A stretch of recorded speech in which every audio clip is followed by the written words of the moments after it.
আমি মনে মনে ভেবে রেখেছি বাড়ি যাব, এবার তোমাদের সাথে ঈদ করব। কি কইলি বাজার? এইবার তুই ঈদ বাড়িতে করবি?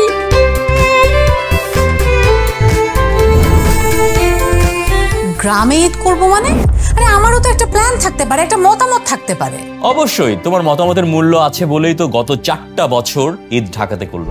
বড় এমন এক জাতি, ওদেরকে সত্য কথা বলবেন ওরা বিশ্বাস করবে না, আর মিথ্যে কথাটা অনায়াসে বিশ্বাস করে ফেলবে। পৃথিবী উল্টে গেল, তোমার খাবার তুমি ঠিকই সময় মতো খেয়ে নেবে। তুমি তো সব জানতে শমশের। এবার ঈদটা আমি খুব আনন্দে কাটাবো রে বাবা, আমার ঘরের লক্ষ্মী ঘুরাইতেছে। আমি কিন্তু গ্রামে যাব না, আমি আমার ফ্রেন্ডসদের সাথে আর আব্বু আম্মুর সাথে ঈদ করব। এরা যে কি পরিমাণ চালাক, এগুলা তোর আমার মাথায় ঢুকবে না। স্বামী স্ত্রীর মধ্যে ইগো থাকতে নেই, বউর কাছে ছোট হওয়ারও কিছু নেই, বড় হওয়ারও কিছু নেই।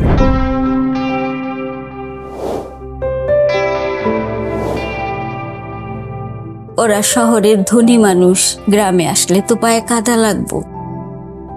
পুরুষ মানুষকে পলিটিক্স করে নিজের করে রাখতে হয়। আমি যদি পলিটিক্স না করতাম তাহলে কি এরকম আমার কথায় চলতো? তোমার জামাই নাকি তোমাকে বাসা থেকে বের করে দিয়েছিল। পানি আছে, পানি খাবে? সংসারের দুজনের মধ্যে ঝামেলা তো হবেই, কিন্তু সেটা যেন তৃতীয় ব্যক্তির কাছে না যায়।